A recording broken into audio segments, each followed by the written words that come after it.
ప్రస్తుతం స్టూడియోలో మనతో పాటు ఉన్నారు సోషల్ యాక్టివిస్ట్ కృష్ణకుమారి గారు. నమస్కారం కృష్ణకుమారి.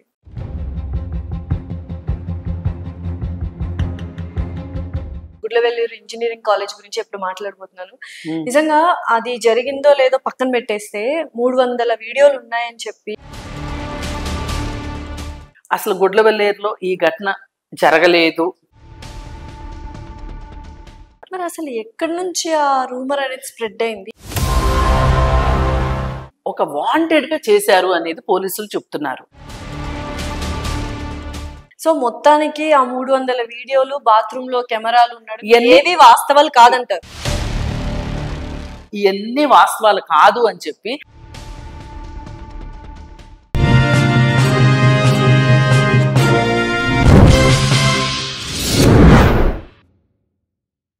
హాయ్, హలో, నమస్తే, welcome to our channel. So ప్రస్తుతం స్టూడియోలో మనతో పాటు ఉన్నారు సోషల్ యాక్టివిస్ట్ కృష్ణకుమారి గారు. నమస్కారం కృష్ణకుమారి, ఎలా ఉన్నారు? బాగున్నాను. సో యూజువల్ గా ఈ మధ్య కాలంలో కొన్ని సైబర్ క్రైమ్స్ అనేవి ఎక్కువైపోతున్నాయని విన్నాము. అండ్ గుడ్లవెల్లూరు ఇంజనీరింగ్ కాలేజ్ గురించి ఎప్పుడు మాట్లాడబోతున్నాను.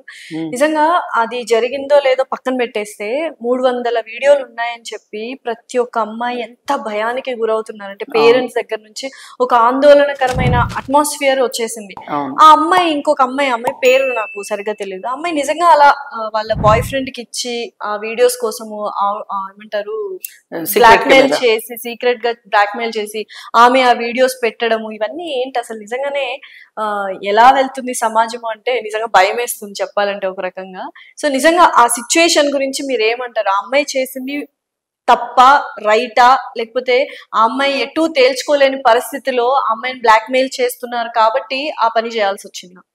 అంటే మనం అసలు గుడ్లవెల్లేరులో ఈ ఘటన జరగలేదు అనేది పోలీసులు చెప్తున్న మాట వాస్తవం. అస్సలు జరగలేదు ప్రభుత్వం చెప్తున్న మాట. అయితే ఇంతకు ముందు మెడ్రాస్ లో ఒక కాలేజీలో, చెన్నైలో ఒక కాలేజీలో ఇలా జరిగింది. అలాగే కొన్ని ప్రైవేట్ హాస్టల్స్ లో ఇలా జరిగింది. కానీ అక్కడ జరిగింది కాబట్టి ఇక్కడ జరిగింది అనడానికి ఆధారం లేదు. ఎందుకు ఆధారం లేదు అనిపిస్తుంది అంటే నాకు కూడా, అంటే మనం ఇది వినగానే అరే ఇది అబద్ధమైతే బాగుండు, ఇది జరగకుండా ఉండుంటే బాగుండేది, ఒకవేళ జరిగితే కూడా జరగకపోతే బాగుండేది కదా. ఇప్పుడు మనం ఒక తుఫాన్ వస్తుంది, మన ఇష్టంతో సంబంధం లేదు, తుఫాన్ రావడానికి వస్తుంది. మనం ఏమనుకుంటాం అప్పుడు? అసలు తుఫాన్ రాకపోతే బాగుండు, ఒకవేళ వచ్చింది కదా తక్కువ నష్టం జరిగితే బాగుండు, ప్రాణ నష్టం జరగకపోతే బాగుండు, ఇట్లా కోరుకుంటాం.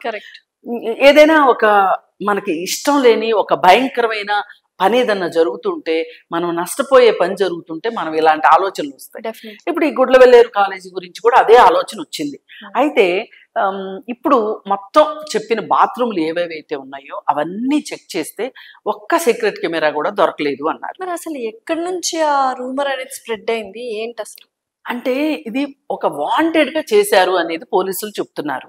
ఏంటది ఆ వాంటెడ్ గా అంటే, కొన్ని గుడ్లవెల్లేరు ఇంజనీరింగ్ కాలేజ్ వీడియోస్ అని ఒక 4-5 వాట్సాప్ గ్రూపులు క్రియేట్ అయినాయి.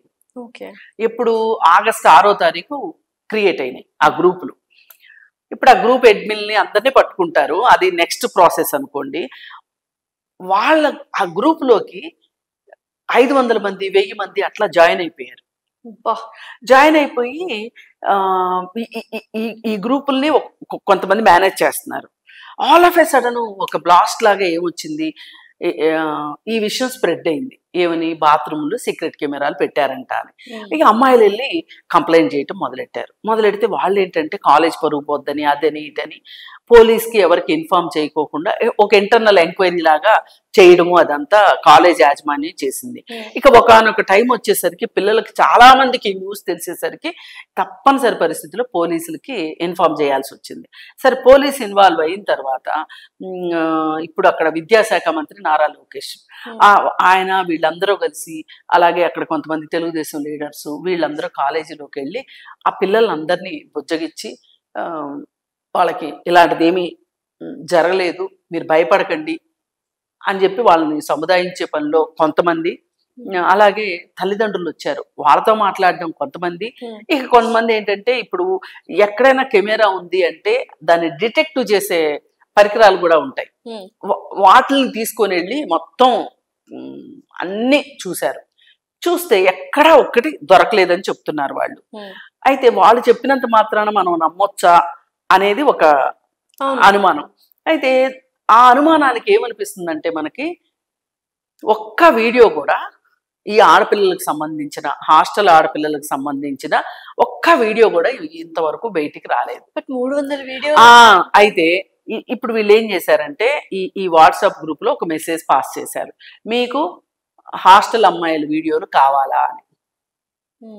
ఈ గ్రూపుల్లో అనగానే మాకు కావాలని అడిగే వాళ్ళు ఉంటారు కదా, అలా అడిగితే 500 రూపీస్ కట్టండి అని చెప్పారు. 500 రూపీస్ తీసుకున్న తర్వాత వాళ్ళు పంపిన వీడియోలు ఏంటంటే అసలు ఈ కాలేజీకి సంబంధం లేని వేరే ఎక్కడెక్కడయో వీడియోలు, మామూలుగా ఈ పోర్న్ సైట్లో దొరికే వీడియోలు ఉంటాయి కదా, అలాంటివి పంపించారు. ఇంత చేస్తే ఇప్పుడు ఈ సర్క్యులేట్ అవుతున్న వీడియోలన్నీ మావేమోనని ఆడపిల్లలు భయపడ్డారు, తల్లిదండ్రులు భయపడ్డారు, కాలేజ్ యాజమాన్యం కూడా చాలా భయపడింది. పైగా వీటన్నిటిని మించి ప్రభుత్వం కూడా ఒక రకంగా ఒక సంకట పరిస్థితిలో పడింది. అంతే కదా. అసలు మీరేంటి మాత్రం చేయలేదా అంటే అసలు ఇలాంటివి ఒక్క రోజులో మొదలవు, ఒక్క రోజులో ఆగిపోవు ఇట్లాంటి అంటూ మొదలైతే. మరి ఆ అమ్మాయిని ఎందుకు జాగ్రత్తగా ఆ రోజు నైట్ కార్ ఎక్కించడం జరిగింది, అమ్మాయి అరుస్తుంటే తర్వాత అమ్మాయి మిడిల్ ఫింగర్ కూడా చూపించిన వీడియో కూడా ఉంది. అయితే ఏం జరిగిందంటే ఈ కాలేజీలో ఒక ఇద్దరు జంటలు ఉన్నారు, యువ జంటలు. వాళ్ళు లవ్ లో ఉన్నారు. ఈ లవ్ లో ఉండి వీళ్ళు ఏం చేశారంటే ఓయో రూమ్కి వెళ్ళారు. ఈ ఓయో రూమ్కి వెళ్ళినప్పుడు కొన్ని వ్యక్తిగతమైన దృశ్యాలు కొన్నిటిని ఒక అతను, ఆ విజయ్ అన్నతను క్యాప్చర్ చేశారు. క్యాప్చర్ చేసి ఆ అమ్మాయిని అవి చూపించి ఆ అమ్మాయిని బెదిరించడం మొదలెట్టాడు. మొదలెడితే ఇంకా ఆ అమ్మాయి వేరే వాళ్ళకి ఎవరికో చెప్పుకోవటము. పైగా ఆ అమ్మాయి ఏం చేసింది అంటే తన ఒక్కదాని దృశ్యాలే ఉన్నాయి అంటే ఇంట్లో వాళ్ళ దగ్గర నుంచి కానీ ఎక్కడి నుంచైనా ఒక వ్యతిరేకత వస్తుందేమోనన్న ఉద్దేశంతో మన బాత్రూముల్లో చాలా కెమెరాలు పెట్టున్నాయి అని న్యూస్ స్ప్రెడ్ చేసింది. ఆ అమ్మాయే చేసింది. నేనే పెట్టాను అని అమ్మాయి స్ప్రెడ్ చేసింది. చేసేసరికి ఇప్పుడు ఇంతమంది ఇంత పెద్ద విషయంలో తన విషయం కొట్టుకుపోద్ది కదా అని ఒక ప్లాన్ వేసేసరికి చివరికి ఆ అబ్బాయిని పట్టుకున్నారు, ఆ అమ్మాయిని పట్టుకున్నారు. ఆ అమ్మాయిని కారులో పంపించింది ఎక్కడికంటే ఇప్పుడు ఆ అమ్మాయి గనక ఈ ఆడపిల్లలు చాలా మంది ఈ న్యూస్ స్ప్రెడ్ అయ్యేసరికి ఆ అమ్మాయి ఉన్న రూమ్ దగ్గరికి వచ్చి కొట్టడానికి వచ్చారు. ఎలా పెడతావా నువ్వు ఎలా పెడతావు. సహజంగా ఇప్పుడు ఇలా ఓయో రూమ్కి వెళ్ళగలిగి అంత అది ఒక రకంగా నేను సాహసం అనను, దుస్సాహసం అంటాను నేను. వెళ్ళిన తర్వాత అతను వీడియో తీశాను అని బ్లాక్మెయిల్ చేస్తున్నప్పుడు ఆ అమ్మాయి ఏమనుకుంది, తనకు తానే పరిష్కారం చేసుకుందాము అనుకుంది.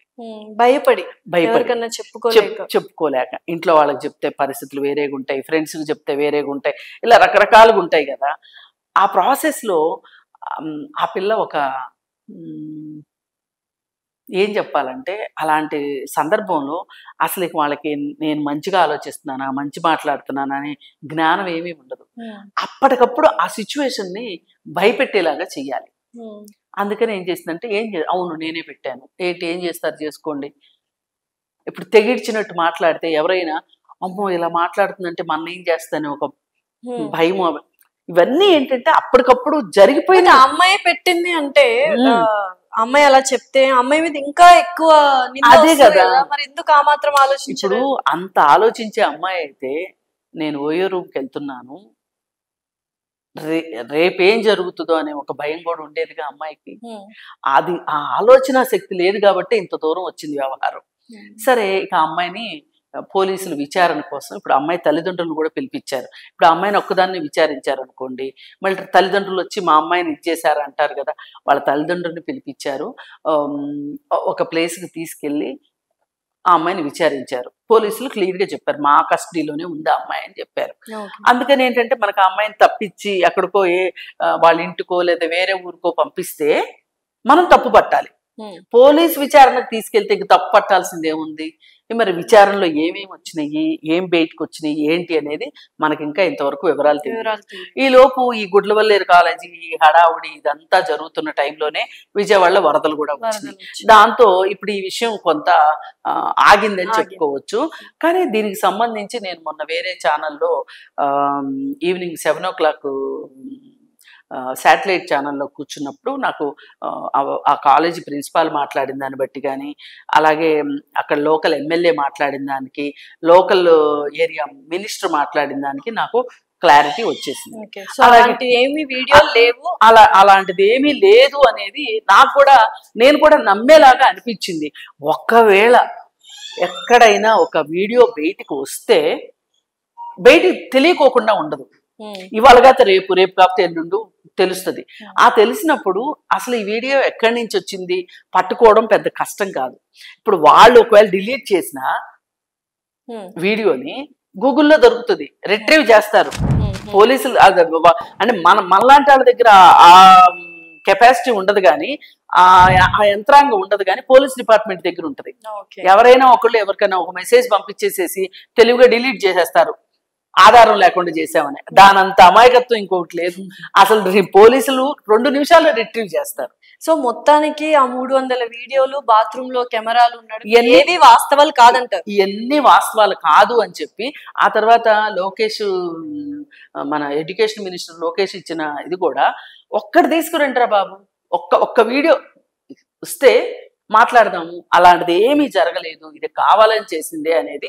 పైగా దానికి తోడు మనకి అక్కడ ఎవరైతే పిల్లలు రోడ్ల పైన కూర్చుని బైఠాయించి నినాదాలు చేస్తున్నారో ఆ పిల్లల దగ్గరికి వైసీపీ మహిళా విభాగం లీడర్స్ వచ్చి అరవండి, గట్టిగా అరవండి అని చెప్పి ఆ అమ్మాయి మాట్లాడడం, ఆ వీడియో ఒకటి బయటకు వచ్చింది. సో ఇదంతా ఒక ఫ్యాబ్రికేటెడ్ స్టోరీ అనేది మనకి ఈ వీడియో అది ఎవరు కావాలని చేసింది కాదు, లైవ్ లో మనకు కనిపిస్తుంది. ఆ అమ్మాయి ఎవరు అనేది కూడా అర్థమైపోయింది.